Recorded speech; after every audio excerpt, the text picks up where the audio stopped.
To welcome Dr. Amy Newman. We're very pleased to have Amy as today's special lecturer in our addiction series, sponsored by the NIDA PET P30 Center and the NIDA T32 Translational Research Training Program.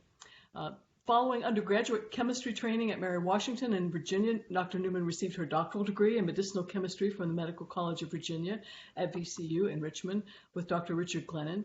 After a postdoc at NIH, and I guess that's where she overlapped with you, Rich, she was at NIDDK at the time. She worked at Walter Reed for 2 years as a research chemist before returning to NIH at NIDA in 1991, the institute that would be her scientific home for everyone's benefit for her long career path in pursuit of novel and better therapeutics for the addictions. Though Dr. Newman has published extensively, looks like now closing in on 330 peer-reviewed articles and reviews, across many drug classes, benzodiazepines, opioid stimulants, and beyond. Yes. Her pursuit in the early 1990s of novel atypical DA uptake inhibitors as candidates for cocaine treatment, of course, caught my eye. And in the past decade, it's her work on dopamine D3 receptors that has also captured my attention and fanned my hopes for a D3-specific therapeutic with cut-across potential for the addictions, with cocaine addiction still in dire need for therapeutics. But I gotta say, I was wholly intrigued when some of her recent D3 compounds showed these interesting direct benefits on opioid reward while sparing the important analgesic effects of the opioid. I'm really looking forward to hearing about this journey today. I hardly want to take up any more time with the introduction, but I must say, given her high creativity and productivity, it's no surprise that Dr. Newman has risen through the ranks at NIDA, where she's currently the scientific director of the intramural research program, chief of the molecular targets and medications discovery branch, chief of the medicinal chemistry section, and director of the medication development program. She has a long list of awards. Among them, she was honored as the Remarkable Woman in Medicinal Chemistry 2018 by the American Chemical Society National Meeting. In 2016, the Philip Portuguese Lectureship Award, awarded by the Division of Medicinal Chemistry and the Journal of Medicinal Chemistry in the American Chemical Society, and she was the first woman to receive this award. In 2015, the NIDA Directors Innovation Award, and in 2009, the first recipient of the NIH Women Scientist Achievement Award. And in 2019, it's also worth mentioning that she was awarded the NIH Ruth L. Kirchstein Mentoring Award from the NIH Office for the Director for her outstanding record of training scientists in medicinal chemistry. Dr. Newman, it's a treat to have you with us today. We're looking forward to being trained. Go for it. Thank you so much, Anna Rose, and what a delight. I'm sorry that I can't see all of you in the room, but I am delighted to be able to see you through Blue Jeans. And I'm going to tell you a story that, as Anna Rose said, we have been developing for many years, directing bitopic or bivalent molecules to the dopamine D3 receptors for the treatment of substance use disorders. So the topic we reviewed this topic in a women's issue of the Journal of Medicinal Chemistry last year. So if anyone is interested, particularly those medicinal chemists and pharmacologists out there who might be interested in looking into this area a little bit more deeply, this perspective is out there for your pleasure. But today I'm going to direct all that work toward our dopamine D3 receptor project. And this is my group. As you can see, this was pre-COVID, fall 2019. Gosh, I'm really hoping that by fall 2021 we can update this picture, because several of these people have now gone on to different chapters in their scientific careers or on graduate school and medical school. But and since that time, like all of you, we've been masked and distanced and hoping to get back together sometime soon. And I will be acknowledging the people in my group who've worked on this D3 project throughout the talk. First, let me go through a couple of concepts. For those of you who may not be familiar or would like a little refresher, the concept of bivalent ligands really began with Phil Portuguese. And Phil, for at least my demographic of medicinal chemists, is really a hero and pioneer in medicinal chemistry. And one of the many things that Phil brought to opioid pharmacology was this idea of bivalent ligands. And what Phil did was he took molecules, in this case the molecule naltrexone, which is a classic opioid antagonist, and he linked naltrexone with another molecule of naltrexone, either in a short linking chain like this furan ring, or in a long polyvalent linking chain, so that there were two molecules, one on each end, which could then bind to opioid receptors. And the concept was, and this was way before we knew that opioid receptors form homomers or heteromers, but that we did expect that they didn't just exist by themselves, but rather kind of in some sort of alignment on a cell membrane. And the idea with these bivalent ligands is that one end of that molecule would bind to one monomer, one opioid receptor monomer. But because there would be another opioid receptor monomer nearby, when that part of the molecule disassociated from the receptor, the other end would be in close proximity to a second opioid monomer, and it would then be able to bind. And in doing so, it would increase the binding affinity of these divalent or bivalent compounds, increase their potency, and in theory could also increase their selectivity for the specific opioid receptor in mind. Now, later on, when we discovered that opioid receptors existed as homomers, there was even the suggestion that these bivalent molecules could actually bind at the same time, with each end binding to its own monomer within the homomer. Whether or not that actually occurs is still a matter of debate. But nevertheless, this idea of bivalent ligands, where you have two drug molecules that are linked either with a short linker or a long linker, has allowed medicinal chemists like Portuguese and now us to develop some very interesting molecules with discrete pharmacology. Now, the second concept I'm going to discuss is bitopic ligands, and these are quite different and really have been championed by Arthur Christopoulos, who's at Monash University. In fact, I had the great opportunity to meet Arthur in the early 2000s at a dopamine receptor meeting where he began to describe this bitopic molecular design. And to be honest, it was like a light bulb in my head came off, because at that time we had just started to make dopamine D3 receptor antagonists, and I started to think, my goodness, I think our compounds may actually be bitopic. So in contrast to the bivalent ligands, the bitopic ligands look like this in this cartoon. So here's the cartoon of the G protein coupled receptor, and we have an orthosteric binding site, and that's where what we call the primary pharmacophore is going to bind. That's also where the canonical neurotransmitter, let's say if these are dopamine receptors, this is where dopamine binds.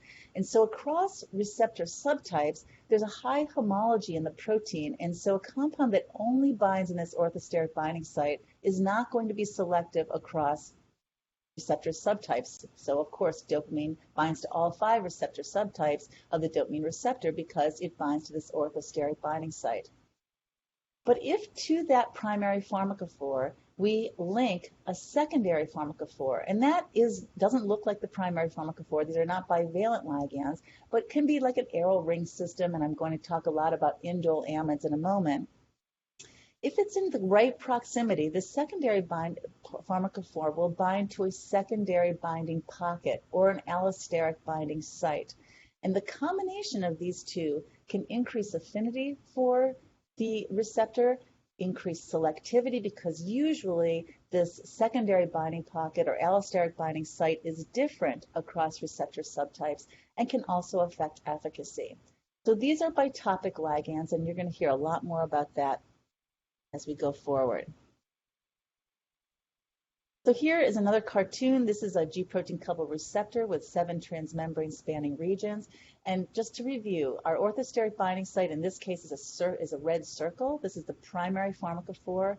It's often inspired by classic orthosteric ligands, and it's often responsible for the efficacy of the compound and certainly affinity. It's linked to a secondary pharmacophore, which is over here. This is a secondary pharmacophore, is often inspired by allosteric ligands or simply aromatic synthesons, and the combination of these two, when linked, will produce compounds that have very unique pharmacology, high affinity, selectivity, and differences in efficacy. Now, where I'd like to think that we've really contributed a lot to the bitopic or bivalent line, in this case bitopic drug design, is in that linker. We know that we have to have a very specific proximity, a very specific length of linker so that the primary pharmacophore will hit at that orthosteric binding site and the secondary pharmacophore will bind to the secondary binding pocket. But what we've discovered is that it's not just the length, but it is the chirality, the functionality, what this linker is comprised of that can also have a significant contribution to the pharmacology of these drugs. Of course, I'm going to apply these to dopamine receptors, and I am, as Anna Rose said, have had my long career at the National Institute on Drug Abuse, sometimes called the National Institute on Dopamine. We do love dopamine, and I have been working in the dopamine receptors for a very long time. Just for a quick review, dopamine receptors are classified into two families, the D1-like family and the D2-like family. And within the D1 family, it's made up of two receptor subtypes, D1 and D5. These two receptor subtypes are so homologous that to date, no one has really been able to successfully make compounds that have very high selectivity for either D1 or D5 receptor subtypes. The D1-like family activate G-alpha S or OLF G proteins and thereby stimulate cyclic AMP production, and they are expressed only postsynaptically. Now, in contrast, in the receptor family that I have focused more of our attention on is the D2-like family. This is comprised of D2, D3, and D4 receptor subtypes. There's quite a high homology between these subtypes, especially with D2 and D3. Unlike the D1-like family, these activate G-alpha I or O, so they are inhibitory. They inhibit the cyclic AMP production, and they're expressed both postsynaptically and presynaptically, and that's one area that we've been very interested in further looking into with our molecules. What is these discrete roles of both post and presynaptic D3 receptors? So, of course, D3 receptors is what I'm here to talk to you about today, and so why? Why are we interested in D3 receptors? Well, this goes back over 20 years now, I hate to say it, but the reason we got interested in D3 receptors is that unlike D2 receptor subtype, which is the most ubiquitous in the D2 family, the D3 receptor expression is largely localized in the mesolimbic brain region. And of course, this is the area that is most associated with reward or the motivation to seek drugs. Reward experience induced by drugs of abuse is intrinsically connected to increasing dopamine levels within this pathway, regardless of what their mechanism of action is, whether it's inhibiting dopamine uptake like the psychostimulants or binding to opioid receptors like the opioids that I'm going to be talking about today. At the end of the day, they all increase dopamine levels in the mesolimbic region of the brain. It turns out that's where D3 receptors are highly localized. And interestingly, of all 5 receptor subtypes, D3 receptors have the highest affinity for dopamine. And it's been demonstrated in many, many animal models that D3 receptor blockade results in inhibition or reduction of self-administration of many drugs of abuse, including nicotine, cocaine, alcohol, methamphetamine, and heroin. In fact, fast forward to 2019, Kurt Rasmussen and other colleagues at NIDA listed NIDA's medication development priorities in response to the opioid crisis as the 10 most wanted, and the dopamine D3 receptor partial agonists and antagonists were among these 10. We, of course, knew that all along, and if you're interested in learning more about this, we just published a review last year in Neuroscience and Biobehavioral Reviews that you may be interested in taking a look at. Let's get back to a little medicinal chemistry for those of you who like to think about how, or might like to think about how we design molecules. So I think I explained why we target the dopamine D3 receptor for substance use disorder. And how we did that in the beginning was using small molecule structure-activity relationships. This is the hallmark of medicinal chemists. And many people ask me, well, where do you start? How do you begin?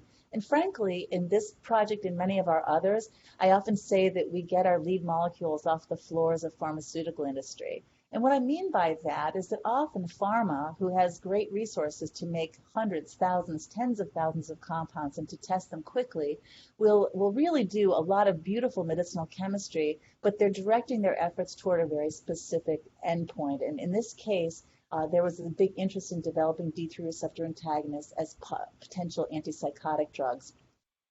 Turned out, at least at that time, that none of those compounds that were discovered were looked like they were going to be particularly efficacious. And so Pharma went on to other things. But we picked up a compound from that. An old colleague of mine from my postdoc days with Kenna Rice was working at a company called Neurogen, and they discovered a compound called NGB2904.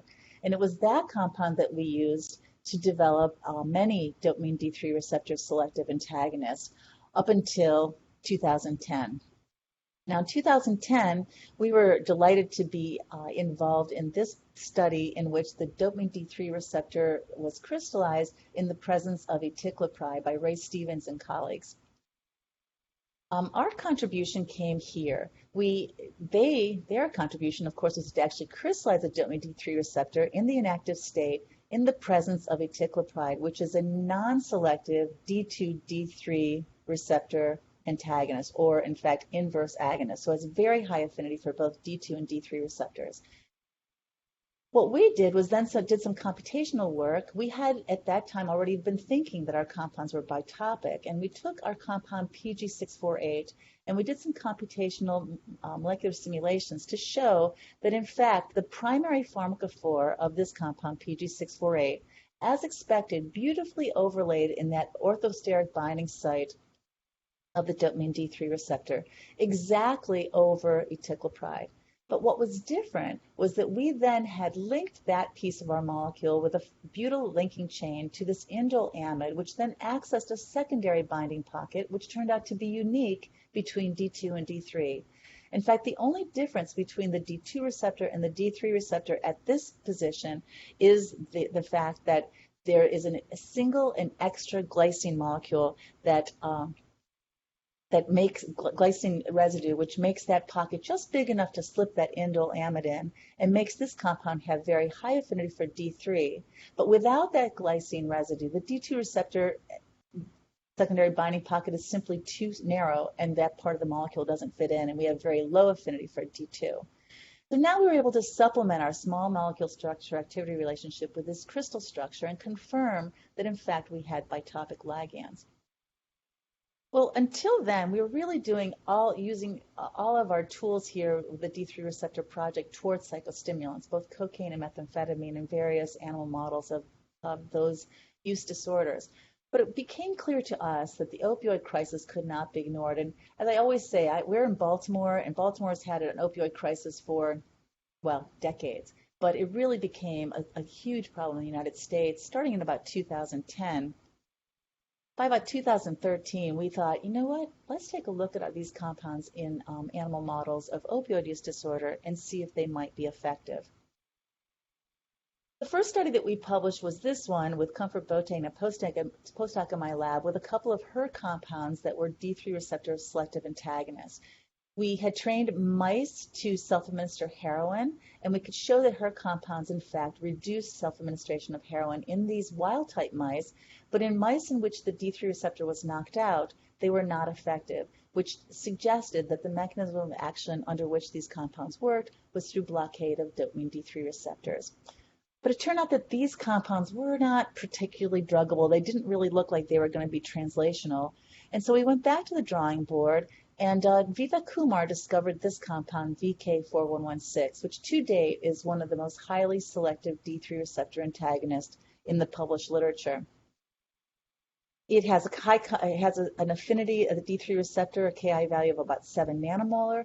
It has a very low affinity for D2 receptors, about 11 micromolar, and it is a D3 receptor antagonist. And if we review our bitopic design cartoon, the portion of this molecule in the yellow square is this substituted phenylpiperazine, and we actually took some of these substituents from the molecule etiqulopride because we wanted to see if we can really improve the affinity and selectivity of these compounds. So this is the orthosteric part of our molecule, or this little yellow triangle, primary pharmacophore.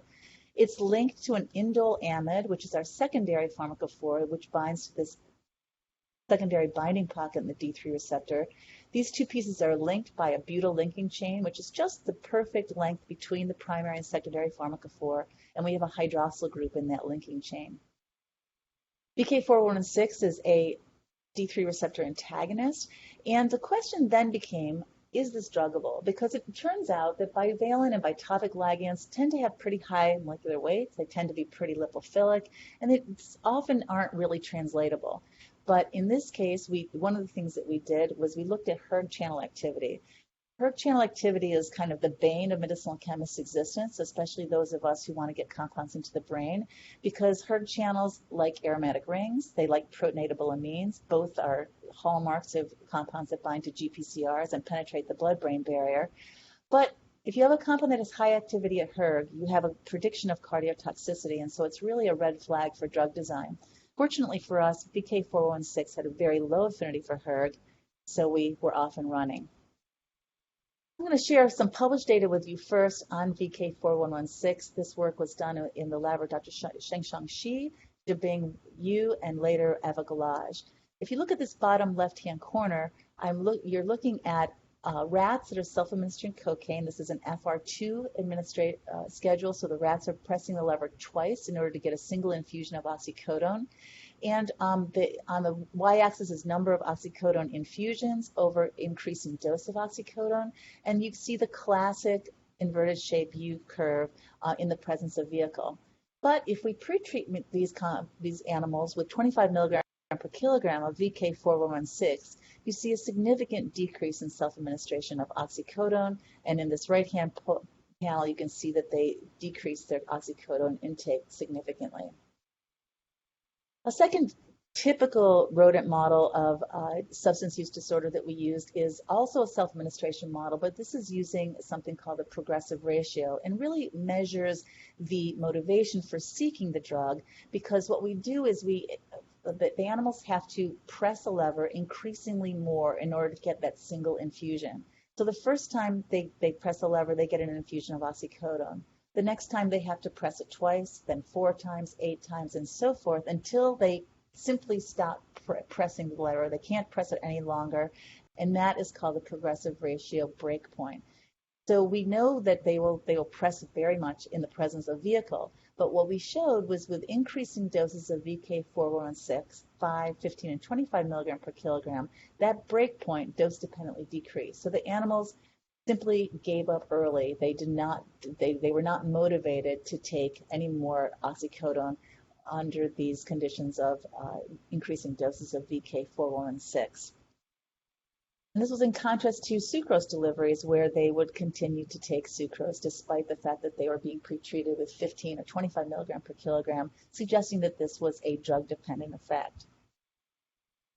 Now, another hallmark model that we use is this model of reinstatement, and different labs do this differently. In our case, we train the animals again to self-administer oxycodone, and then once they have robust and consistent lever pressing, as you can see in this top panel, we put them back in the chamber, but when they press the lever, they no longer get oxycodone. And they pretty quickly realize, they check the lever, they check it a couple of times, but when they're not getting oxycodone, they extinguish their behavior. They don't bother pressing the lever any longer. When we see this extinguished behavior, then we do what we call reinstatement. We give them a simple pre-treatment, in this case 1 milligram per kilogram of oxycodone. We put them back in the box, and they press that lever as if they're getting oxycodone. They reinstate that behavior even though they're not getting any additional oxycodone, and we can mitigate this by pre-treating with either 5 or 15 milligram per kilogram of VK4116. Again, now this suggests that not only does VK4116 decrease the rewarding or reinforcing properties of oxycodone, but also can mitigate reinstatement to drug-seeking behavior in this model. We then went on to collaborate with Olivia George and Giordano di Guglielmo, and in their case, they used both male and female rats. They were interested in dose escalation. Rats, as with humans, will escalate their taking of drugs, and particularly opioids. And what they showed was on the first day, for example, the animals will press a lever a number of times, get 20 or so rewards. But within just a week or so, they can dose escalate 3 times that amount. So now, after about 2 weeks of training, these males and females will infuse up to 80 rewards during a session. However, if we pre-treat them with 5, 15, or 25 milligram per kilogram of VK4116, we don't see that dose escalation. These animals are not escalating their dose of oxycodone, and this was true for both males and females. And in this paper, they show a number of other interesting results with VK4116, suggesting that it has real prevention capabilities with development of perhaps dependence with oxycodone in the rats. So this got us thinking, if we can block the rewarding effects of this drug, of oxycodone, and we have this good results with reinstatement, could we inhibit the acquisition of oxycodone self-administration? So in this case, what we're looking at is oxycodone infusions over 3 hours on the y-axis, but on the x-axis, you're looking at time in days. So again, as I've shown you before, when animals are given the opportunity to self-administer oxycodone, they do so and they dose escalate quite rapidly. But in the presence of 5 or 15 milligram per kilogram of VK4116, they really take very little oxycodone, particularly at the 15 milligram per kilogram dose. And at the 6th day, we actually stop giving them VK4116, and you can see that this is long-lasting. It takes several days for them to realize or to recognize that there's no D3 receptor antagonist on board, and then they quickly escalate their oxycodone self-administration. So this was pretty exciting to us because what we thought was that maybe we could actually be on the prevention side of opioid use disorder by having a compound that we could use in addition to an opioid analgesic when one is required and reduce the chances of development of dependence or addiction. But then, of course, we've got to make sure that this compound doesn't block analgesia because that would make it useless. So here's just a quick test that we did with rats in a hot plate. And again, what we're doing is giving them a dose of, in this case, increasing doses of oxycodone and watching to see when they lift up their paw or jump off the hot plate. And as you would expect, we have a dose-dependent increase in oxycodone maximal potential effect or maximal analgesia. When we pretreat with 5 or 15 milligram per kilogram of VK4116, we see no effect, which is great. What was kind of delightful is that at 25 milligram per kilogram, we actually see a potentiation. So at a sub-maximal dose of oxycodone of 1 or 2 milligram per kilogram, we actually see a potentiation with this D3 receptor antagonist. So, okay, we're ready to translate here. Does this compound have translational potential? Well, one of the quick things that we do in collaboration with Ron Reus's lab at Hopkins is we just look at liver microsomal stability or metabolic stability. We're looking at rats, humans, and rhesus monkeys over a 60-minute time period, and we showed the VK4116 looked quite metabolically stable. So then we send it to Matt Banks at VCU, and Matt does another type of antinociception test, but this one in rhesus monkeys. In this case, Matt will place the tail of the rhesus monkey in a thermos of hot water and watch for the tail to be removed. The monkey will remove its tail from the hot water when it feels pain. And again, we're looking here at the increasing doses of oxycodone, so we get this increasing maximal effect in the presence of vehicle. But when he gave them a 10 milligram per kilogram pretreatment of VK4116, as we saw with the rats at the sub-maximal dose of oxycodone, we see an augmentation of the effects of antinociceptive effects of oxycodone in the presence of VK. And this is in contrast to an opioid antagonist like naltrexone, where we simply see a right shift of the curve. So this was exciting, but before I go any further, I just want to introduce one more compound, which is really our second lead in this story. And again, for you medicinal chemists, you may appreciate the kinds of things that I love, and that is that the only difference with VK440 and VK4116 is this terminal piece of the primary pharmacophore. We have a slightly different modified 2-chloro-3-ethyl substituent as compared to the VK4116. And now what you've got is a compound that has much higher affinity, almost 20-fold. This is 0.36 nanomolar as opposed to 7 nanomolar at D3. It's also higher affinity at D2, but still nevertheless very respectably selective for D3 receptors. In contrast to VK4116, this compound is actually a low efficacy partial agonist with high potency, and it also has relatively low activity at hERG. So this became our second lead molecule. And I want to point out that with VK4116, as with 440, we have a chiral center in this linking chain. So we wanted to separate the enantiomers, and Ann Vershake, a postdoc in my lab, was able to do this through the synthetic method, which has been published. So I won't go through it except to say that you can use it in a general scheme to make a number of substituted phenylpiperazines, and then these can be reacted with these chiral or racemic or chiral epoxides to open up to give the chiral centers, either the S or the R enantiomers, and then these then can be appended to that indole or to many other aryl systems on this secondary pharmacophore piece of the molecule to give our RNS enantiomers of VK4116 or VK440. Amber also worked out a chiral preparative HPLC method where you could just make the racemic mixture and purify by chiral prep. And this synthesis has been scaled up to about a 25-gram scale.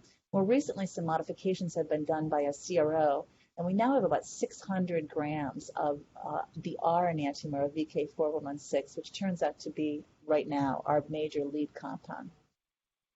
Amber also worked on a very nice synthesis of some fluoroanalogs, substituting that hydroxyl group with a fluoro, and we're currently working on those in our behavioral models. Let's look at some binding data. This data were obtained by a research fellow in my laboratory, Alessandro Bonifazi, who runs our radioligand binding assay lab, as well as doing chemistry in the lab, with Adrian Guerrero, who is a postback in my lab and now an MD Ph.D. student at UCSD. The data in red are the racemic mixtures, essentially what I showed you before, with VK416 having a very high selectivity for D3 receptors, VK440 also very reasonably high affinity, very high affinity and reasonable selectivity. Now let's look at the enantiomers. With VK4116, the R enantiomer is the eudamer, and we always see this. It's not a huge enantiomer selectivity, but it is the more potent of the two, with a very similar affinity and selectivity to the racemic mixture. And with VK440, likewise, the R enantiomer is the eudamer, or the higher affinity enantiomer. Now, interestingly, and this is something we've seen before, with VK4116, both enantiomers are antagonists, as is the racemic mixture. With VK440, as I told you before, it's a low efficacy partial agonist, as is its S enantiomer, but the R enantiomer is an antagonist. And I just point this out because we're talking about a chiral center in that linking chain. So again, this the idea that the linking chain is just about keeping the primary and secondary pharmacophore apart in the right proximity is actually not correct. The chirality in that linking chain is actually having a significant effect not only on the binding affinity of these compounds, but also on their efficacy. Let's go back and look at this enantiomers. This is just in the rat liver microsomes. Both VK4116 and 440 are selected, have stable, metabolically stable in rat liver microsomes. And then we wanted to look at pharmacokinetics. So this is, again, in rats. We did 10 milligram per kilogram oral dosing. And what you're looking at here is concentration over time. The black hashed line is the brain, concentrations in the brain, versus the red, which is in the plasma. So you can see with both the R and the S enantiomers of VK416, we have huge brain to plasma ratios. So these compounds are getting to having high brain penetration. And that's also true for the RNS VK440. And in fact, if the y-axis is significantly different than 416, so although the brain to plasma ratios were similar for each enantiomeric pair, VK440 demonstrated higher ratios overall. Chloe Jordan, the postdoc in our lab, was interested in this R enantiomer of VK440. This is of note the antagonist, and like we saw with VK4116, we see a dose-dependent decrease in self-administration of oxycodone and an augmentation of analgesia in the rat hot plate test. But one thing that we were concerned about, and this is actually a place that kind of stopped us in our tracks a little bit with the psychostimulants, was this paper that was published by Jane Ackery and Nate Appel, where they looked at two D3 receptor antagonists that had been published by GlaxoSmithKline. And actually, this compound, GSK 59809, very high affinity and selective D3 receptor antagonist, made it through phase 1 and even phase 2A clinical trials for smoking cessation. The preclinical data, like with ours, looked very promising for cocaine, and that thought that this compound may actually have some efficacy for cocaine use disorders. But before they could do the clinical trial, the FDA asked them to do a toxicity study in the presence of cocaine, because we know that cocaine has cardiotoxic effects, and we know that there's a lot of D3 receptors in the kidney. And so they were concerned that there might be an additive effect between the two. And in fact, that's exactly what Nate and Jane showed in dogs, where with increased cocaine dose, both GSK 59809 and SB 27701A significantly increased blood pressure, and this was considered to be too dangerous to move on to human trials. Unfortunately, because these two compounds showed these activity, it was considered that it might be a class effect. And I was really worried about that because our compounds, although they're all D3 receptor antagonists, they are structurally really different. They have different off-target activities. And I was really hoping that this was not going to be a class effect, but more specific to these two compounds. So we didn't do our study in dogs, we did it in rats in collaboration with Chuck Schindler, but we did a rat telemetry study in which we looked at RVK440 and RVK4116 against cocaine in looking at blood pressure and heart rate. This top is the RVK440 data. The bottom panels are the RVK4116 data. And what we showed is that neither VK440 or 4116 exacerbated cocaine's cardiovascular effects. And we didn't expect that oxycodone would have significant cardiovascular effects, and it doesn't. And neither of these compounds had any effect, or even at the higher doses seemed to attenuate some of the cardiovascular effects, at least in rats, suggesting again that these compounds had a better safety profile than those GlaxoSmithKline compounds, at least in rats. So in summary of this piece, VK4116 and VK440 are highly selective bitopic D3 receptor antagonists and partial agonists. The enantiomers have been synthesized, binding, metabolism, and pharmacokinetic studies are complete. They don't bind to opioid receptors. They actually really have very little in the way of off-target activity. So the mechanism by which they work appears to be through D3 receptor blockade. We've got significant and promising behavioral data, much of which I've shown you today for racemic VK4116 and RVK440.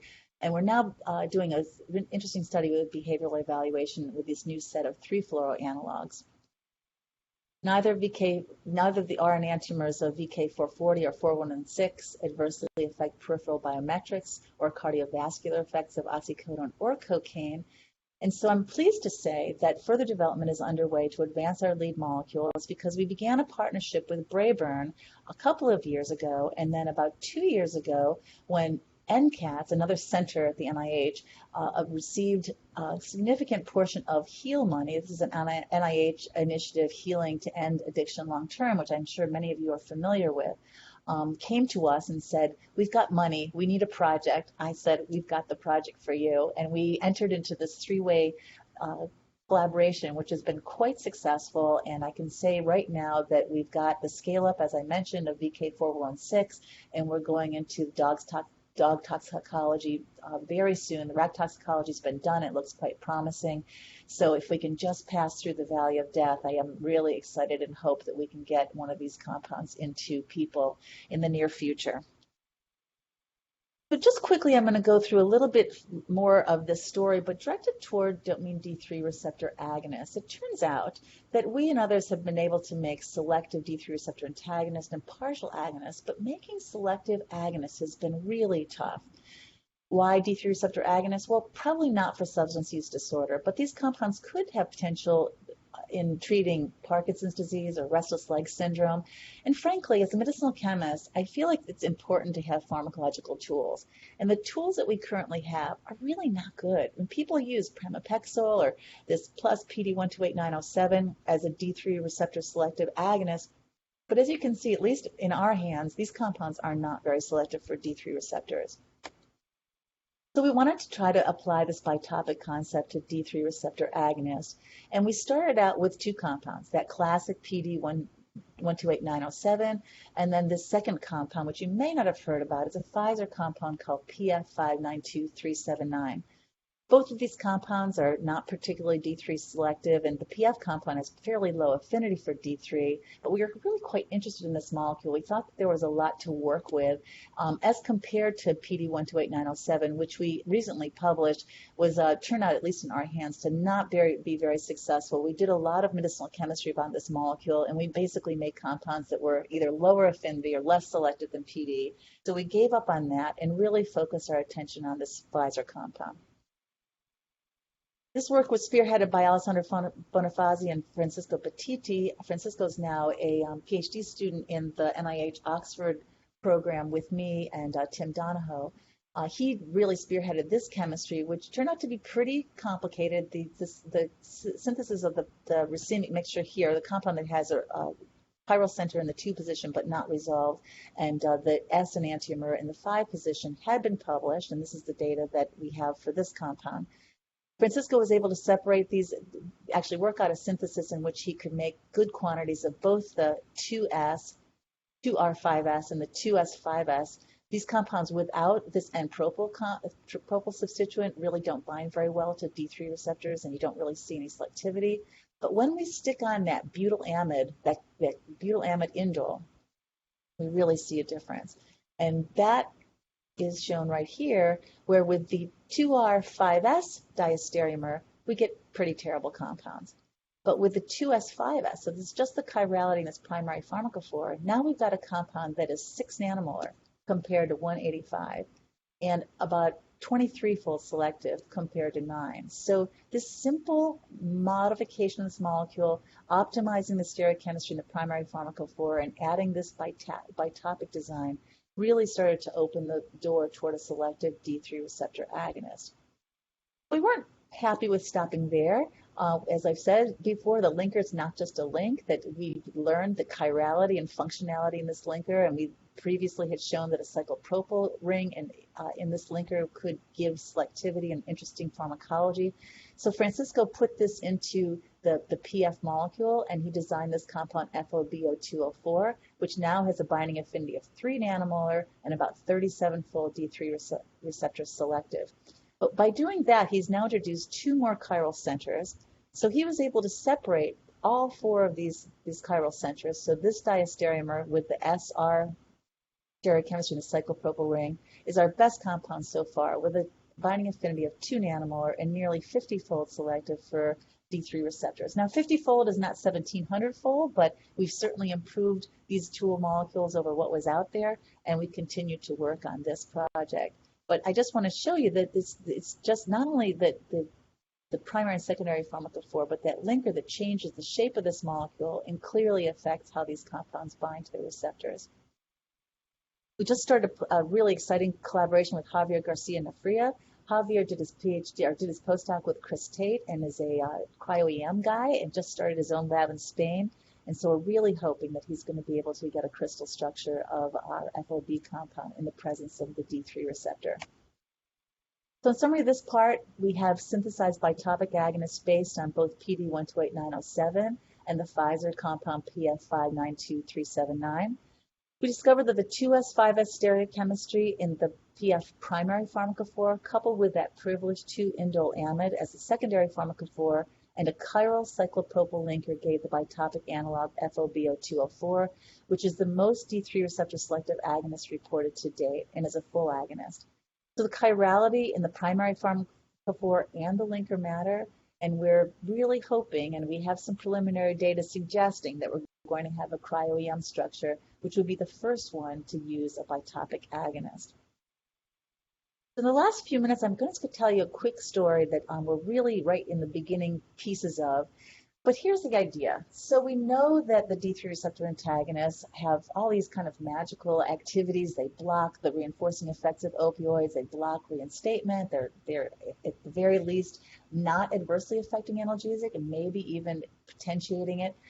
What if we try to put them both in the same molecule? What if we could make a dual target mu opioid receptor agonist with a D3 receptor antagonist or partial agonist and develop a ligand, just one drug that had potential non-addictive therapeutic potential for pain management? So we started a great collaboration with Seva Katridge and Sahim Zaidi at the University of Southern California. We selected some opioid pieces of this molecule, some based on loperamide and some based on the benzofurans of Kenner Rice's laboratory. And we hooked on both primary and secondary pharmacophores. So we're looking at both bitopic ligands as well as bivalent ligands to try to make these dual target compounds. And we have identified several lead compounds which have nanomolar affinities at both mu opioid receptors and D3 receptors. turns out that all the active molecules are all bivalent. It also turns out that all the benzomorphans became antagonists at mu-opioid receptors, which wasn't exactly what we wanted. But the loperamide analogs turned out to have partial agonist activity at both mu-opioid receptors and D3 receptors. So we're pretty excited about that. And we have continued computational studies to elucidate those key ligand receptor interactions as a source for a wide range of affinities observed for these structurally similar compounds. We have done functional studies on about 30 or 40 analogs so far to determine what their efficacy is, and to also see whether or not we see any kind of G protein versus beta arrestin bias, which may be interesting in terms of kind of pharmacological importance for analgesia and possibly the reduction of some of the side effects associated with mu-opioid receptor agonist activity.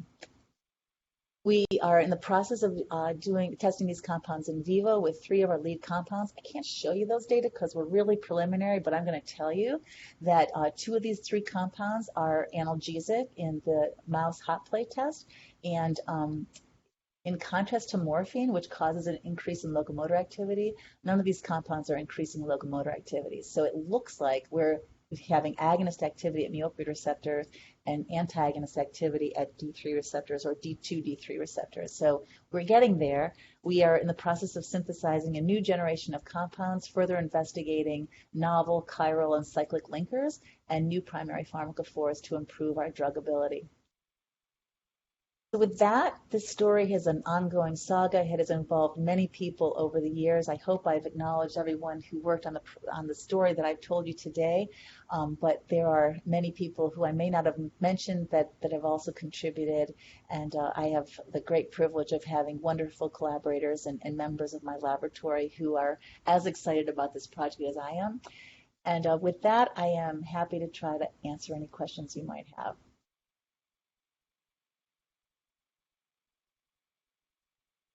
That was a terrific tour de force, and I know we've got lots of D3 aficionados here, as well as people who are focused on the issue of the opioid epidemic at many different levels. So I will shut up and let people ask a few questions, but please, people join in. Shall I stop sharing, Anna Rose? Shall I stop sharing? You can stop sharing, I think, unless somebody asks to go back to a slide, and if we could see your face, that would be great. And then people will also, obviously, we can clap for anybody who has unmuted themselves. We can clap.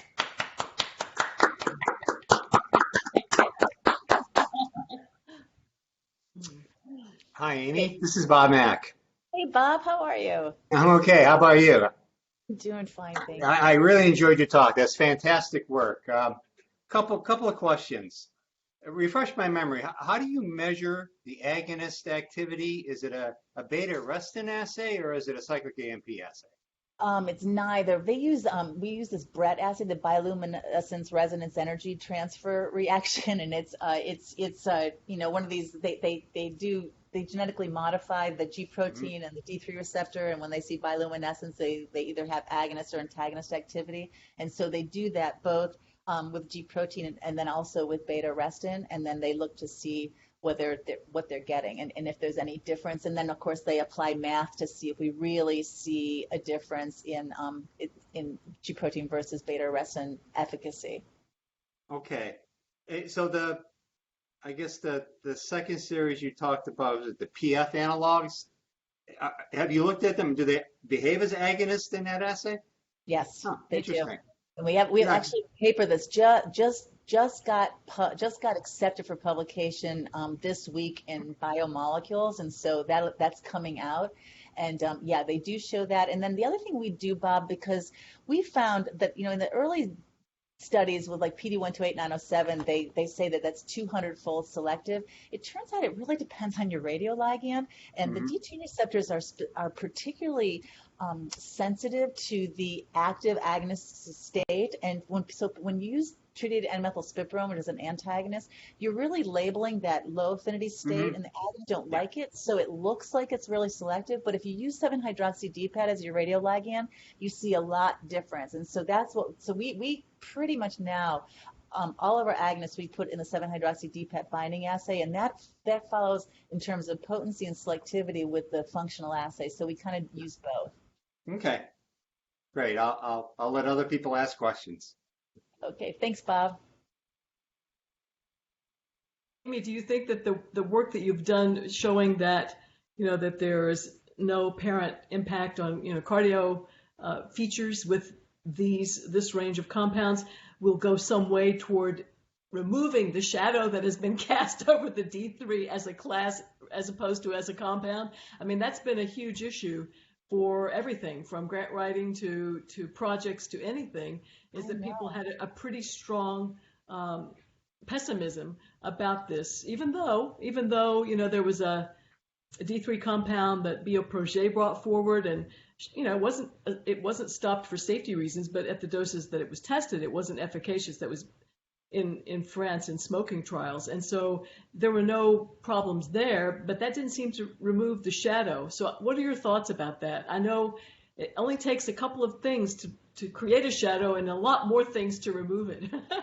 That is the truth. And so I really hope that that's going to happen. And of course, our study was in rats, their study was in dogs. So BK4116 is going into dogs soon. I just got the email last week about I'm not sure exactly when it's going to start. Everything's a little slower in COVID times. Yeah. But I do hope that we can remove that shadow. I mean, our data suggests that that's going to be the case, both with the herd activity and also our rat studies. Let's see, because you're absolutely right. In fact, I just started I hope, a really cool collaboration with Colleen McClung at the University of Pittsburgh. She's got a model of mouse models of bipolar disorder, and we're really interested in, you might like this, Anna Rose, in the fact that by people who have bipolar disorder, there's a huge percentage of them take drugs, in particular psychostimulants. So we kind of want to go back to the cocaine story. And she published a paper some time ago suggesting that D3 receptors might be an interesting target for that. And so I contacted her and she said, I wrote a grant and I just got killed because people said, nobody's working on D3 receptor antagonists. Haven't you heard that they don't work and they're cardiotoxic? I'm like, And so she completely got out, and I think a lot of people did. And, for good or for bad, it's one very nice privilege that I have, that I don't have to deal with those grant reviewers. No. In fact, you've got your own shop, and that really works well. But that shadow in combination with many of the pharma closing their CNS drug development, some of the D3 programs, obviously Christian Heidbreder's at Glaxo, but also other ones, Abbott, many different ones just closed their doors several years ago. So the combination of those two things has just really, it's left a lot of room for you to play. I can say that, but it's really been frustrating in that way. So we'll all have our hands out once you get closer to the humans. It's just I really very, very exciting. In fact, I just had a conversation with Christian Heidbreder. We're going to write a grant. We're going to write a review. We haven't written one in now 11 years, and we separately got invited to write one, and we saw each other. Like, he was supposed to do it on D3 receptor antagonists and psychostimulants, and I was supposed to do it on opioids. And I called up and I said, does it make any sense to have two chapters? Let's do this again. And so we're going to write it. And he's still really interested in D3 receptor antagonists and has a compound that he'd love to move forward with it, but it takes money, and he's really interested in ours. I'm sure, I don't know what the structure of his is, but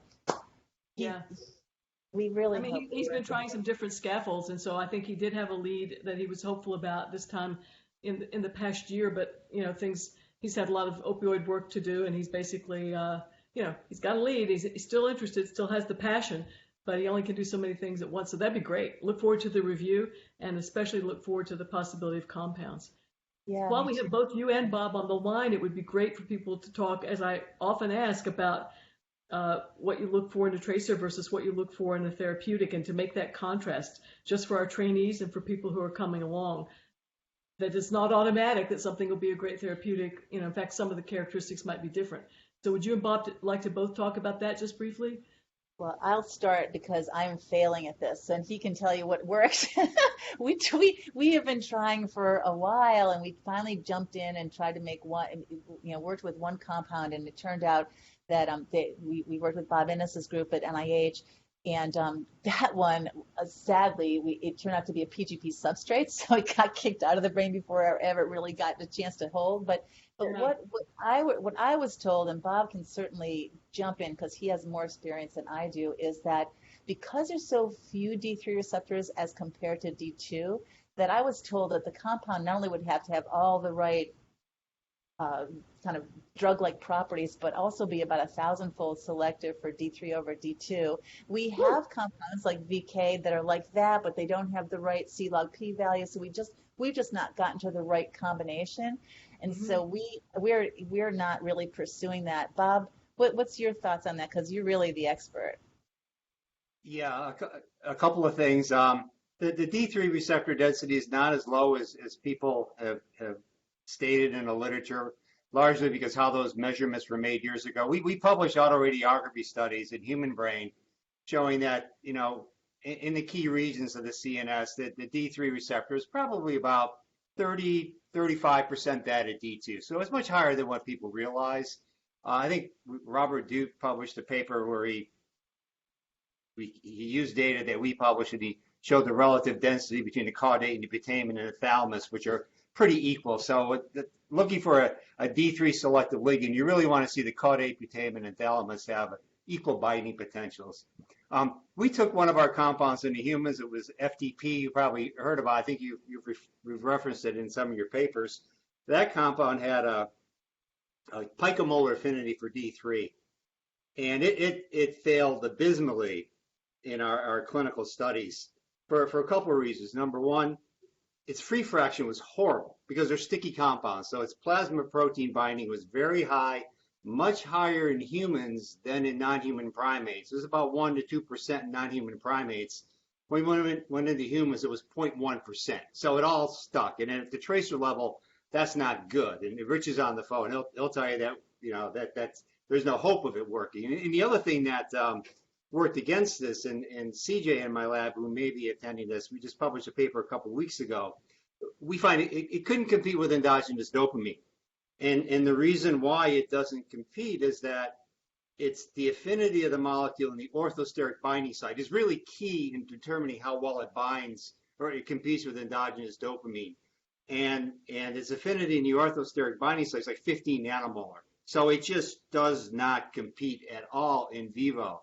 So what we've done is we completely abandoned that scaffold, and we moved on to new compounds. And we found some compounds that are high affinity, high selective, and compete a lot better than the piperazine analog. So we're starting to label those, and hopefully that'll work. But all the little things that really you can overcome with a drug, like protein binding, and even compounds that are weak substrates for PGP, you can overcome that with a drug because you can swamp that mechanism in the brain. They work with drugs, but they kill you with a PET tracer. Yeah, exactly.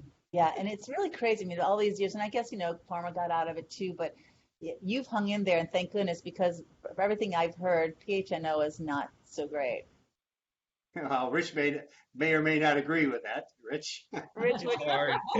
You've or is got it just to the do best everything very carefully. It helps to have a good scanner if you want to measure the Niagara, and you can argue about what you're measuring anywhere else. So, but it's producing interesting data, and it certainly responds to amphetamine beautifully. So it's doing in the D3 regions as well as the D2 regions. I mean, certainly it's a tool. Yeah. I mean, I know I'm the speaker and I'm not supposed to ask the questions, but since I have you here, explain to me about the agonist versus the antagonist, because I always heard that you really want to have an antagonist, but obviously PHNO is an agonist. Right. So in principle, if we usually see a bigger effect in terms of dopamine release with dopamine-related changes due to amphetamine to that, just because if we're only binding to the sites that dopamine's binding to, that it does make sense that we'd be able to see that. And I think that's pretty common. I think we've seen that in other systems as well. I'm trying to think of if I can quote a good example for that. Probably not.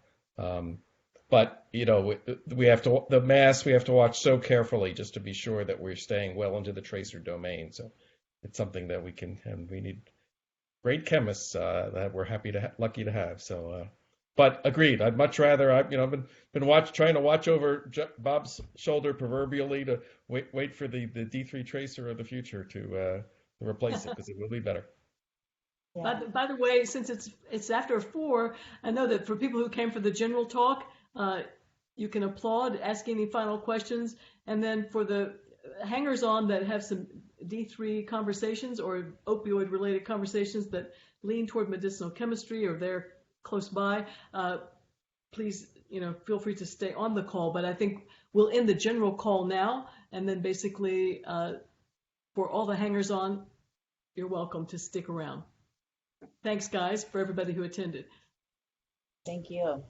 But we will visit with Amy a little longer for people who have, as we are getting into some fairly specific questions. And I interrupted, I guess, someone who was about to say something. Probably.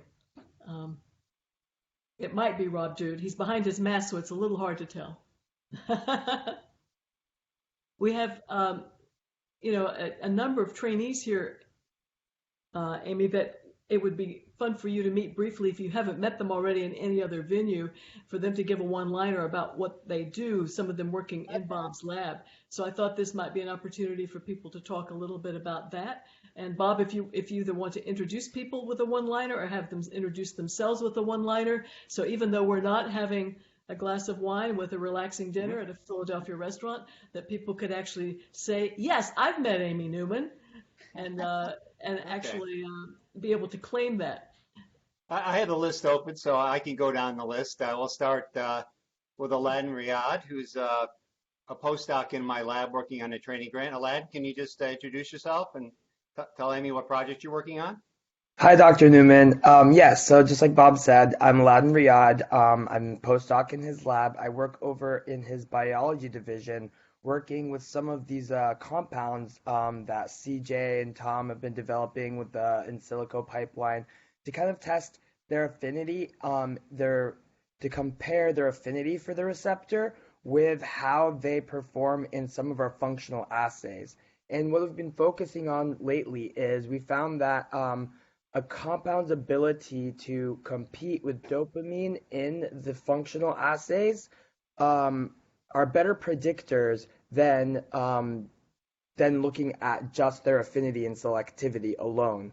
So yeah, that's what I've been working on lately, and I really appreciate that Bob asked earlier about which functional assays you've been working. Brett seems like an amazing technique that I need to look into further. We've been looking more into the beta arrestin recruitment assays and GTP gamma S assays. Oh, yeah. Along with that, I've been working with Tom at on his delta opioid receptor project. So I've been looking at some of the compounds that he has in the pipeline for their affinity for the receptor and their selectivity. And it seems like we've got some good hits as of now, potential promising hits. So These are Just segue into introducing Tom, Bob. Yeah, Tom, why don't you take over and tell Amy a little bit about some of the computational stuff that you've been doing and how we're applying the computational methods in the search for improved opioid ligands. I think Tom's still on. Tom? I think he's muted. He's muted. Yeah, I'm muted. So I came back to Penn, I guess, 2 years ago now. So I spent about 4.5 years at Merck up in West Point in their PET imaging group. I did my postdoc with Bob and then sort of jumped off and then decided to come back. I couldn't get enough of hanging out in the lab with him. So on my trip back, I've kind of diverged a little bit from my background, right, which is in synthetic chemistry and radiochemistry development, to developing in silico pipelines using the computer system that we have here at Penn, the Cubic. And I've been working with CJ quite a bit, who I think is on the call. Maybe she'll get introduced next. But we have essentially been building sort of from scratch our own high throughput in silico pipeline, right, for screening lots of compounds. As you know, there's billions of commercially available ligands now, and it's non-trivial, right, to build that infrastructure. And so I've spent probably the last year and a half doing that. But Essentially, what we're doing is using a combination of some tricks I think that you showed in one of your slides, right? Which is induced fit docking, and then also water mapping and metadynamics to get a sense of how some of these ligands bind, right? There's no D3 crystal structure out there, although it sounds like maybe you have progress toward it. And then sort of building models, right? Taking active ligands that we have or others have in the literature and then inactives and trying to get a sense of, could we use these to find ligands in a prospective sense, right? And I think what Aladdin's sort of referring to, right, is that we've tried this now with delta opioid receptor, or in this case, though, there's non-crystal structure, so it's a little bit easier. It's kind of the low-hanging fruit. Primarily, right, because there's not a great delta ligand out there, for imaging. So that's our sort of impetus there. And then for the D3, I think the idea is to try to find chemical matter that, it is novel, right? Something a little bit more distinct than like, the two sort of hemispheres that you guys have worked on, right? And Bob's worked on. Maybe something more constrained, series of ring systems is a little bit more constrained. Maybe we'll benefit, but. That's sort of like the large gist of it. I think. Tom, are you making these models like kind of the Brian Shoykett type models that have like you can put millions of, in theory, compounds through and come out with some new scaffolds? Is that what you're doing with yours? Yeah. So CJ and I have really spent a lot of time building a pipeline for that. I mean, we're to the point now where I think we're ready to deploy it.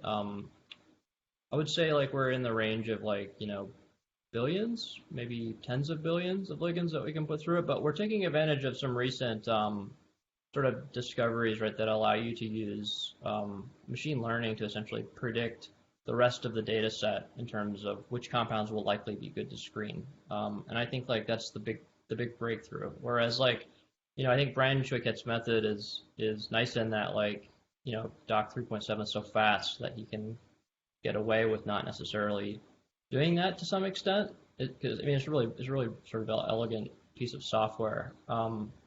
We're sort of using we're just using Doc, AutoDoc, which is a GPU-based program, and then sort of coupling it with the machine learning to essentially like take educated guesses on what the rest of the chemical space will look like in docking, and then docking those. So it's a little bit of a step around. I think it looks pretty good. I think as a lot of people have confirmed now, it's a viable strategy.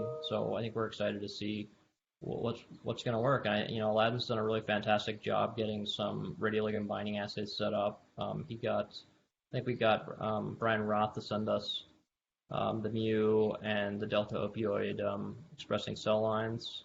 So I think we got 96 well-played assays set up. So I think we're really ready to start cranking on it and see if we get some nice results. This is an exciting time. Can you get 96 well plates? We have been out of 96 well plates for months. It's making us completely crazy because they're back ordered everywhere. If you guys have them, let us know where you're getting them. I think we seem to have them, although that the person who's not on the call that really like took care of that was Sophie. So for the synuclein, the U19 effort, right, we do a lot of 96 well plate screening there too, and she's really up on making sure that we got it early.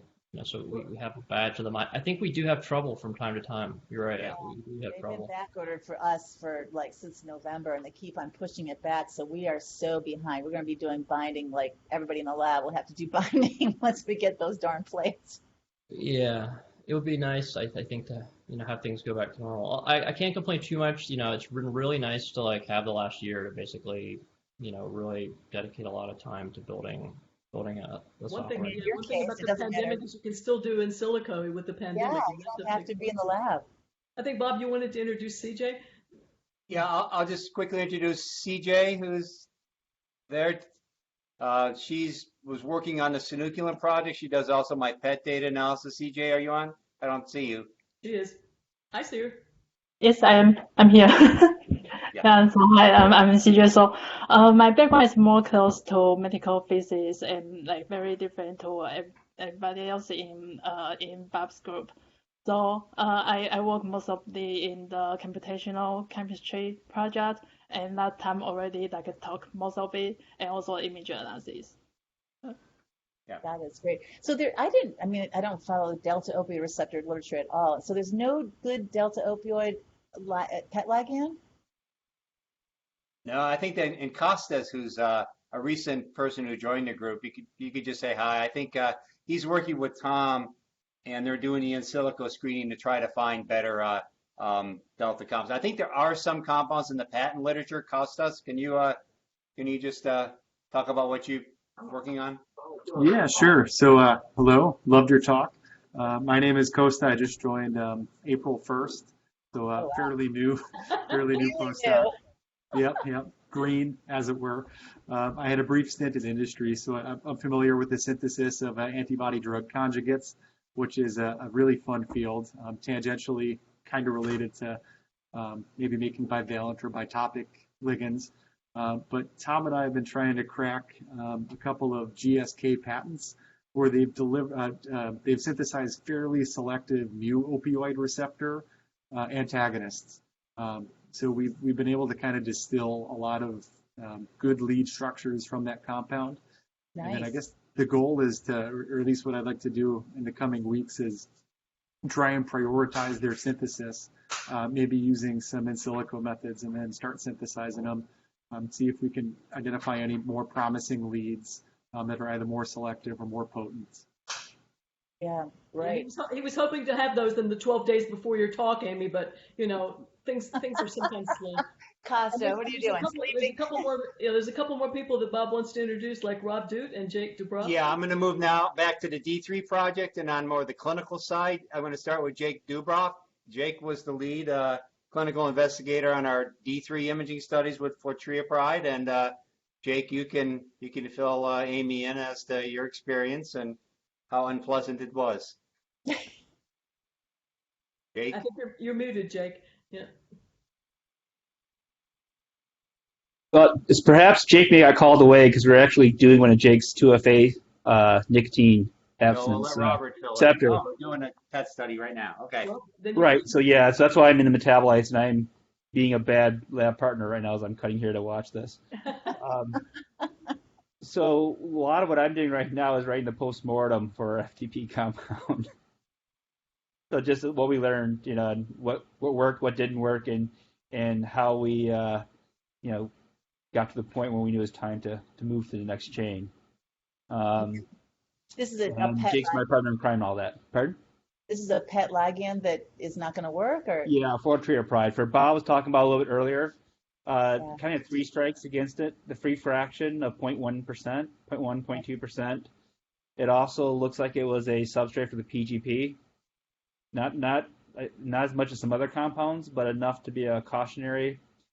And then the third thing was, how selective it was. The problem was there was too much non-selective binding. We thought it might have been specific to the serotonin HT1A, so we did a blocking study because that was what the chain was originally from.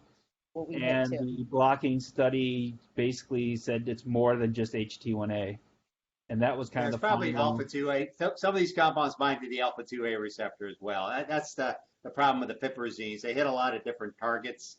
Just a high enough affinity to cause trouble. For a PET ligand, exactly. Yeah, for us, it's not, but so painful. Just to chime in, Rob, you has a KO1 from NIDA to do modeling in and around this family of compounds. So we're still hopeful, obviously, that some things are going to go forward for sure. But FTP was the first one out of the pipeline, and we're looking forward. Right. Yeah, so I think the other thing that's doing with Jake right now is we're looking at neural inflammation in people who are HIV patients. That's also part of the P30. But then we're also looking at neuroinflammation in Parkinson's disease, Alzheimer's disease, and also lung inflammation as well, in like end users versus cigarette versus healthy controls. And if Jake gets a chance to join us, I don't want to steal his thunder. I'll let him talk about that. And then in addition to that, because like you say, I'm writing the postmortem for FTP. We've been looking at none other like addiction-related cancer radio tracers. So we've been looking at fluoroglutamine, We've been looking at one that's based on PARP1 inhibitor and a variety of other, first-in-human novel radio tracers, because the part of the training grant was saying, yes, if FTP worked, great, but part of the training is just to learn how to evaluate new tracers and how to know when's the next step and when do you move on from that. So that's enough of the highlights for now.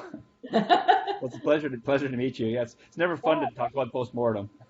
Yeah, I know, but especially in your world, it's so hard to get there. I mean, honestly, Yes. our one little foray into it is just like, ugh. And then, and then trying to publish that is another thing. I mean, Yeah. it's important. I wish more people would publish negative data so the rest of us wouldn't keep on repeating it. But you don't Right. know unless it's out there. One thing that talking about the piperazines for our compounds we've stuck with in this group, but NCATS has got a CRO as part of this HEAL initiative, and they've found some pretty interesting compounds in which they replace the piperazine with a pyrrolidine.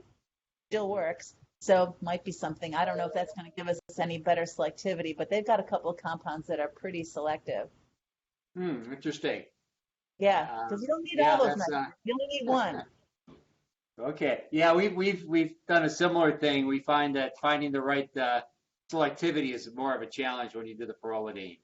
Oh, really? Too? So that's still problematic. See, they haven't done. I mean, we're still working on that, but yeah, we've that's one of the things in the new scaffolds and getting away from the piperazines, or we're taking that route, and when we get some good compounds, it's just the selectivity. Getting in the right selectivity has been a challenge. Yeah, again, because to get these really super selective compounds, you've got these great big bitopic, or at least in our case, the bitopics, and they're just not going to be suitable for PET. Probably. Can you look at while we're hoping that Jake might be able to jump on? Maybe he will. But could you look in your crystal ball and tell us when you think your compounds might be into the human domain? So this is where I'm really learning, Anna Rose, because I've never gotten. You try not to see the drool here, the salivation. I know, believe me, it's a long time for us too. But so I don't really know. So let's see if we get. I don't even the dog tox studies. I think they're talking maybe 6 weeks. But let's say it does okay. Yeah. What's next? This is where I'm really in the learning curve, which is very fun because NCATS has done this a lot of times. And one of the reasons that they took our project, number one, they needed something that was opioids, and we were there with a plate. But the second thing is that we can probably do the phase 1 clinical trials at NIDA, and we might even be able to do a phase 2A at least. And so they love that because they partner with a number of academic centers who, unlike you, don't have clinical pieces. And so they've got a compound, they've got IND approval, and they don't have any way of doing the clinical studies. So that's, I wish I could say, but I don't know. It's kind of always too slow. I'm thinking at some point, no, it's always too slow. I mean, obviously, if I had to think about how many years, not years, but now actually decades that we've been looking for the next hopeful lead, it's, as a therapeutic or as a tracer, either one in this category, it's been a long wait. And I have great delay of gratification. I really do. We in the addiction field have to. I guess so. But it'll be a great thing when we get to having more options. Well, and I think those are incredibly important studies. I mean, Anna Rose, you made the point earlier, and it's absolutely true that the study you did aim to show that this combination of cocaine and D3 on blood pressure was really compound specific and not class specific. It was something that I agree. I thought that as well, but I'll tell you, it really killed my D3 therapeutic program because it was very, very frustrating at that time because here you had Nora talking about how important it was to develop D3 antagonists, and then you work in that area, and then people would look at what else is coming from a different division at NIDA talking about D3 is basically dead because of this combination of cocaine and D3 antagonists and the blood pressure effect. So it was the mixed messages that were coming out of NIDA were confusing the study sections, and it just killed us. I mean, we're one of the groups that you mentioned was another group, but we were another group that just got completely killed because of that confusion. And I'm glad that you were able to show that your compounds don't have that effect on blood pressure because it's very important to demonstrate that. It's huge. I mean, and it'll take a little while and more than one publication to probably dispel the shadow, but boy, it's necessary. Otherwise, You can write a really good grant, but any reviewer that just says, but wait a minute, wasn't it already shown that? And even if somebody else in the study group doesn't know, they follow the lead reviewer, right, who says, it's already been shown that, and then you're done. And so it's very tricky, very tricky. I've heard that from so many academics. And I mean, I know because I have academic colleagues like Bob, and suddenly like, well, where are they? Well, they didn't get their grants funded. They had to go someplace else, which is just really disappointing. But yeah, let's see. We're going to keep on trying. Absolutely. Absolutely. Do we want to check on Jake, or do we want to take final questions for Amy? What are your thoughts? I texted and tried to call him, but it's right near the end of his study. He has this like 8-hour infusion of 2FA bolus plus constant infusion. It's getting right near the very end. Yeah. So I Talk about What is he heroic doing today, studies. Robert? Amy. Is it This one's really displacement or heroic. nicotine? yes, the alpha 2 beta 4 nicotine 2FA study. So it's Yeah, one it's he's all looking day. at the Inject at 9 a.m. and we're still going. Yeah, it's a very long day. He just said Chat, he just wrote yeah. back and said that his cell phone's dead in that zone. It's Oh no. those are great new experimental whole body scanner, but as a result, there's kind of like a Faraday cage around it, so it blocks the signal, and then he has to be on hand because of the nature of the sampling he's doing. Absolutely.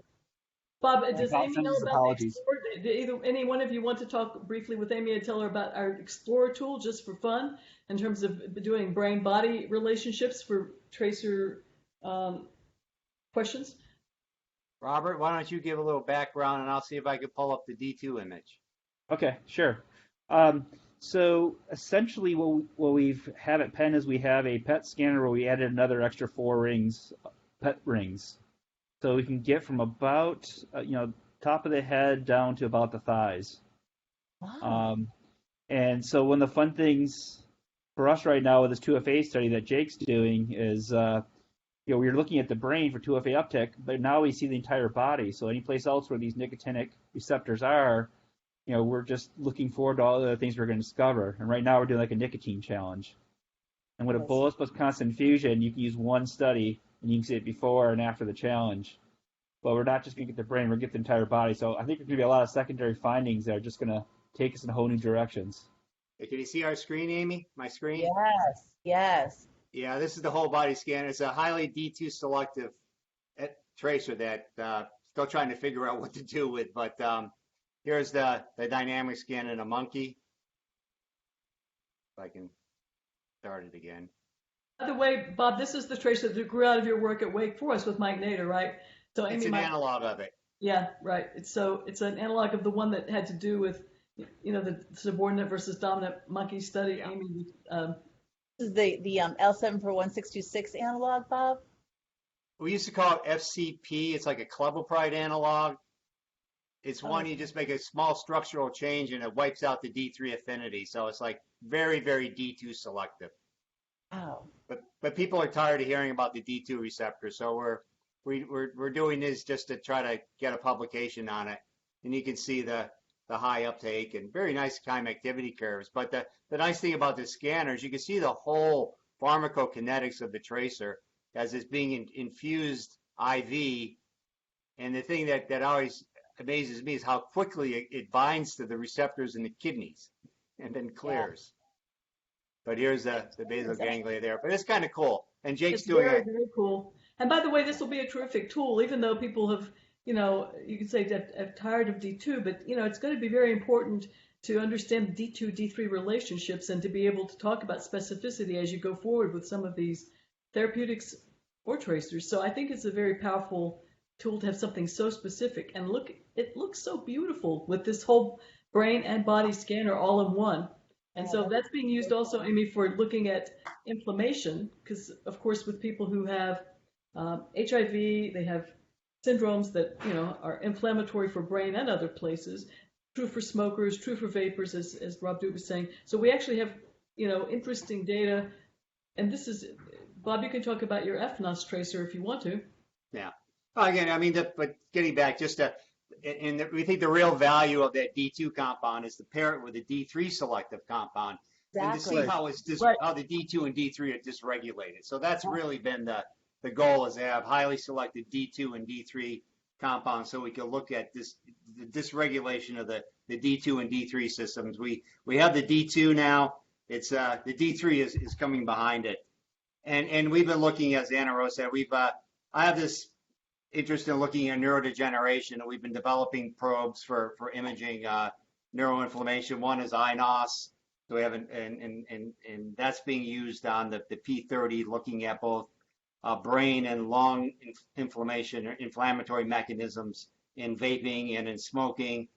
And then I have another probe that measures superoxide levels. And we're doing animal models of Parkinson's disease and Alzheimer's disease, and the data from that looks really, really encouraging. The problem with that is a real headache to make, but the data are encouraging. So that's the one nice thing about having so many strong collaborators to work with. I can work on a lot of different projects. So if my D3 project is down one day because of the potential blood pressure effects in combining with cocaine, I can focus on alpha-synuclein neurodegeneration and keep my lab afloat while still doing the D3 on the side, and then we'll come back to it when that's popular again. Yeah, well, I know because I have benefited from that, because Anna Rose, you may not know that for years when I was collaborating with Bob Ludke, who Bob has been a longtime collaborator with, Bob Mock was basically supplementing our radioligand binding work in Bob Lutke's lab because Bob didn't have a grant. His grant was with Bob Mock. So I know that, and I appreciated that for a long time. Happy to help, right? I'm very happy to help. I'll tell you. But I was going to go back to your D2 selective PET ligand. I mean, exactly. Be able to compare that with your D3, and I'll be really interested about the kidney because, when Jane's paper came out, I didn't know anything about D3 receptors in the kidney, but there was an expert over at the University of Maryland, and I called him up. I actually drove over there, and I said, teach me about D3 receptors in the kidney. Is this going to be a problem? And he goes, first of all, no, we have blood pressure medicine. If this is really a problem, we put him on the blood pressure. The other thing was, he said he expected that would be transient and not something that would be long lasting. And so that was the other thing that I kept on thinking, well, maybe if it's like right in the beginning, they're there, but they're off quickly. Right. Yeah. One of the things that we're working on, and again, it's early stages, but can we modify these molecules so that we increase their dissociation rate? That's something that we're working on with Rob Lane, with kind of more on the antipsychotic side. But the D2 receptor antagonism, as you know, have all these negative side effects. But it looks like from their data that if you can decrease their dissociation rate, you actually mitigate some of those negative side effects. So I mean, if it's faster off in the brain, maybe be faster off in the kidney as well. So anyway, pretty fast. Yeah. Little things we're trying to do. Yeah. Those are important paths, actually. Yeah. Absolutely. We always got stuff to do with these molecules. My young trainees are like, wow, I never thought it was so complicated. We thought we just had to have them bind to D3 receptors. Oh, no. Turns out not to be the case. So much more to do, but that keeps us in business and keeps us out of trouble. So absolutely. Any other questions for Amy, or are we about winding down? Since Jake's not quite here, we'll give him your regards, Amy. I can be able to join. His protocol is just coming to an end at 5, so it's a full day. So I am sure he can't leave. That's okay. We'll let him know that you touched on his topic for sure. Absolutely. And thank you so much. This was really great fun. This was fun, and I'm really glad some people were able to stick around and have an informal interaction with you, because that is something we would normally do if you were here in vivo, and this is our best substitute. And we will at some point do a rain check on a meal with you, whether it's at a conference or in Philadelphia, where we can treat you properly. But thank you so much for being with us today. We really appreciate it. Great. Thanks a lot, you guys. Great seeing you, Amy. And again, I really enjoyed your talk. It's great stuff. Yeah, enjoy your talk. Pleasure to meet you. Thank you all.